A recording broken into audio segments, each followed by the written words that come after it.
Hey, my name is Jobby. Hey, my name is Jobby. Hey, my name is Jobby.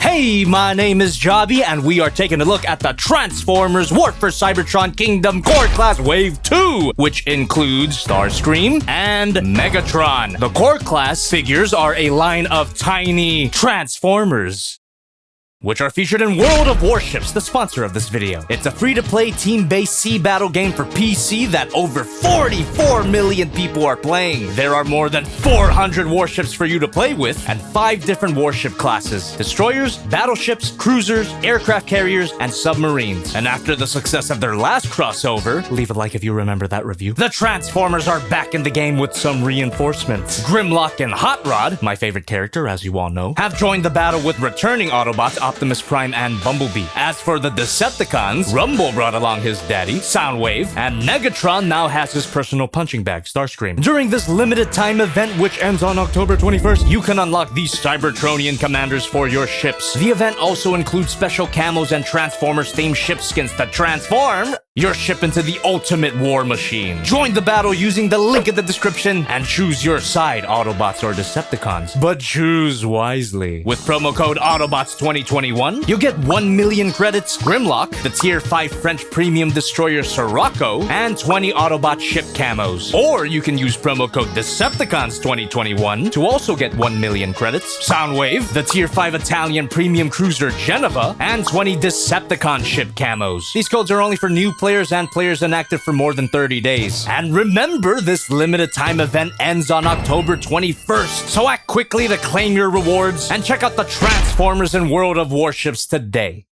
Let's start with Starscream first. The painting and sculpting on Starscream here, it's okay. The actual quality of the detail and sculpting is pretty good, but it's not my favorite Starscream design. He looks a lot like a scaled down version of the classic Starscream figure that came out a long time ago. And if you guys know what I'm talking about, leave it in the chat. Feel free. And even back then, I wasn't a big fan of it. But it's not bad. It's Starscream enough. He just looks a little maybe too blocky, too broad. The back is fairly good, actually, for a small figure like this. And if you've noticed, fake cockpit part, which, as you know, not my favorite, but I'll let it slide due to the size of the figure. Okay, and as you can see here, the head sculpt is actually fairly nice as well. I mean, just look at the detail, though. Takara continues to impress with the amount of panel lining, the amount of sculpted in detail, and the Decepticon symbols actually look really good as well here. You might also notice that he looks a bit stiff, and that's because he kind of is. Let's get into that. Swivel at the head. Very tight swivel, which is a little worrisome because of the size of the figure. We got a ball joint at the shoulder, and as you saw there, the null ray removes really easily. Kind of annoying, but that is also a swivel. And it removes because if you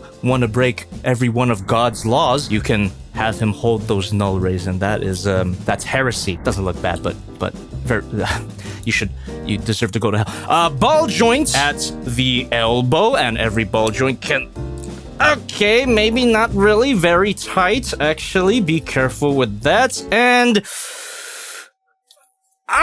no waist swivel seems to be a common thing with mainline Starscream figures, but you do get a bend at the wing, and that allows the arm to rotate even further. No wrist articulation. I will let that slide. I'll honestly let this slide as well. That null ray is not wanting to cooperate. How could I be too harsh on a figure like this? He's pretty cheap. Anyway, let's continue. We got ball joint at the hips. Rotation moves back that far. And we got a ball joint at the knee. Man, the name of the game really is ball joints for these core class figures. And the joints here do feel fairly solid as well. And no ankle articulation, but his ankle is sculpted at an angle to simulate a pivot. I mean, technically, he's got the same amount of articulation as most of the core class figures so far, but for some reason, this guy feels stiffer. It's still fun enough. He's serviceable.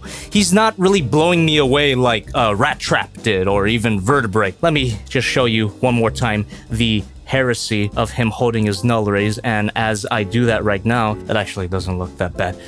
Let's move on to Megatron before I lose my faith. Megatron now is actually very impressive. He's essentially G1 Megatron. Really nice look here, and the sculpting is super impressive, as all these core class figures have been so far. That back kibble is a little annoying though. If the backpack weren't as big, it would be less annoying. It's G1 Megatron going on a particularly bothersome hike. He packed a piece. Yeah, this is actually weapon storage, which is cool. And hey, really cool thing about this weapon is that it actually looks like G1 Megatron's gun mode. Yes, I actually did transform MP36 for this review for some reason. I don't know why I torture myself like this. Anyway, let's move on to his articulation, because it's actually a little bit better than Starscream's. You got a swivel at the head. We got a ball joint at the shoulder. Rotation gets limited by the kibble. We got a ball joint at the elbow. Every ball joint can be this, and it is much easier to do this than Starscream's.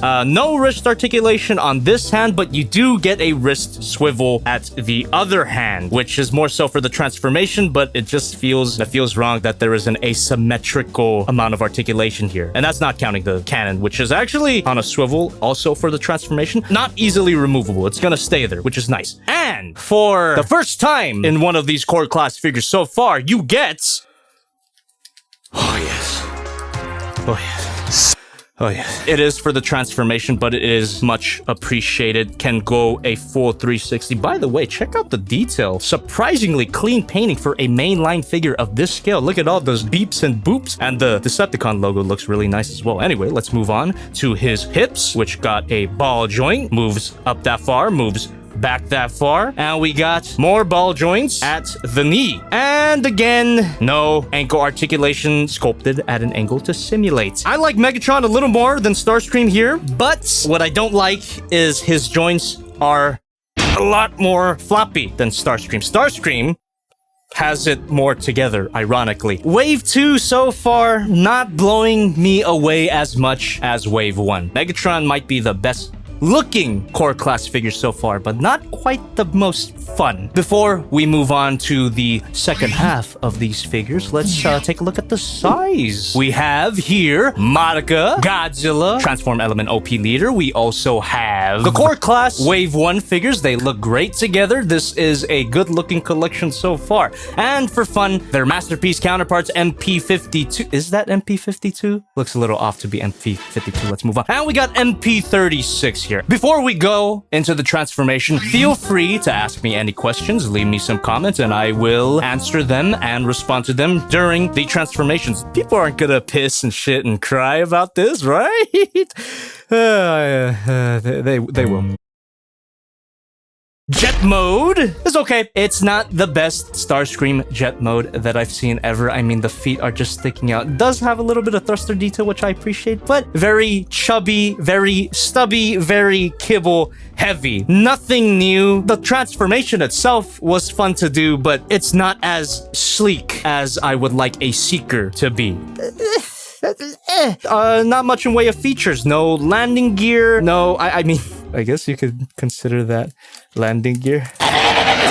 I feel that a more depthful, is that a word? A more depthful paint job would improve the look of this significantly, but as it is now, it looks maybe too much like a baby toy, which I suppose this is. Let's move on to Megatron's tank mode, which again, I do like this better than Starscream's jet mode, but that turret, very awkward. It doesn't look like a turret. It just looks like someone jammed Megatron ass first into the barrel of a tank. This is a lot more satisfying to look at than Starscream's jet mode, that's for sure. That's just my opinion, though. I do like that detail that you get from that tank kibble. Non-working treads, not even any plastic wheels, and Megatron at the bottom is just hanging out. Look at that. He's doing a very disgusting yoga pose, and if you can, I think you can hide his head fairly easily. There you go. Improved 10 out of 10. Oh, also, look at that. Barrel articulation, which is appreciated, and this swivels all the way around. Really nice. Again,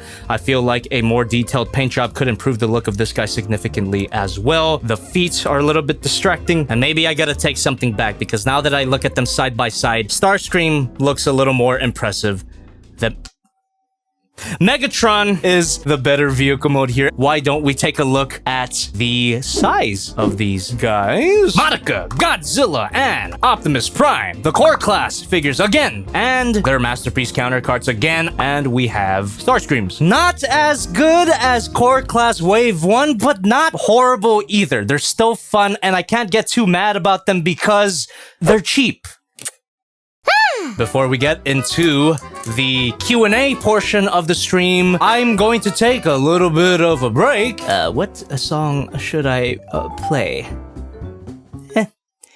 This one's always a banger.